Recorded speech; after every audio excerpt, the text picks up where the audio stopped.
2024 का ये union budget कितना कारगर साबित होगा इंडिया को थर्ड लार्जेस्ट इकोनॉमी बनाने में, वो तो टाइम ही बताएगा। इस बार के बजट का असर आपकी जेब पर कैसे पड़ेगा, let's have a look. 2024 budget का सबसे मेन फोकस एरिया है capital spending. Capital spending basically means जो पैसा सरकार खर्च करती है बड़े बड़े एसेट्स पे इकोनॉमी के अंदर।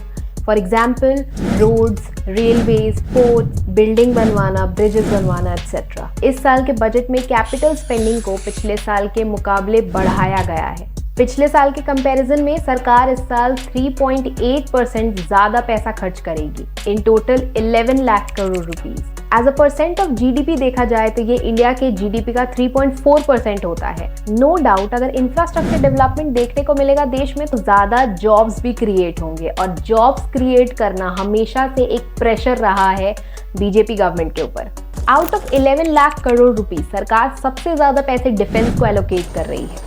पिछले साल के मुताबिक ये नंबर 5.94 लाख करोड़ से 6.21 लाख करोड़ रुपीस बढ़ गया। मेजर सेक्टर्स लाइक रेलवे, पिछले साल के मुताबिक रेलवेज पर 20 लाख करोड़ रुपीस ज्यादा खर्च किए जाएंगे इस बार।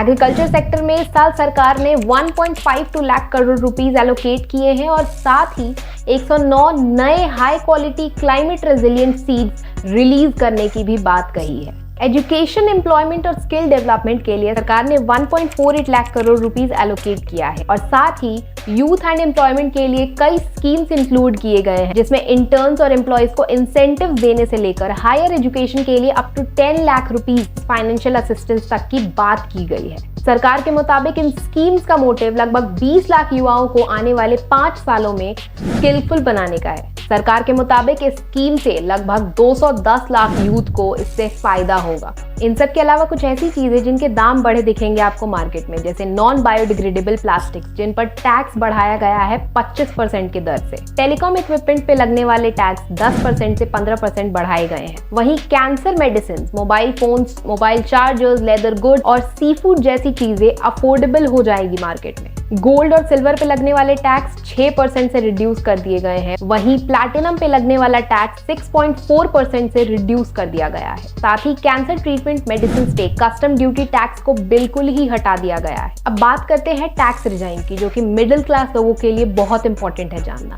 अगर आपकी income up to 3 lakh rupees है तो आपको कोई भी टैक्स पे नहीं करना पड़ेगा। बट वहीं अगर आप इस लिस्ट के किसी एक कैटेगरी से बिलोंग करते हो then you have to follow the rules. As you can see, जैसे अगर आपकी इनकम 3 लाख से 7 लाख के बीच में है तो 5% टैक्स यू हैव टू पे। 7 से 10 लाख है तो 10% टैक्स, 10 से 12 लाख है तो 15% टैक्स, 12 से 15 है तो 20% टैक्स, या फिर अगर अबव 15 लाख है तो 30% टैक्स पे करना पड़ेगा। इन सब के अलावा लोगों को न्यू टैक्स रिजाइन की तरफ ज्यादा से ज्यादा अट्रैक्ट करने के लिए सरकार ने standard deduction cost salaried employees के लिए 50,000 से 75,000 कर दिया है। ऑल्सो पेंशनर्स को मिलने वाला फैमिली पेंशन 15,000 से 25,000 रुपीज कर दिया गया है।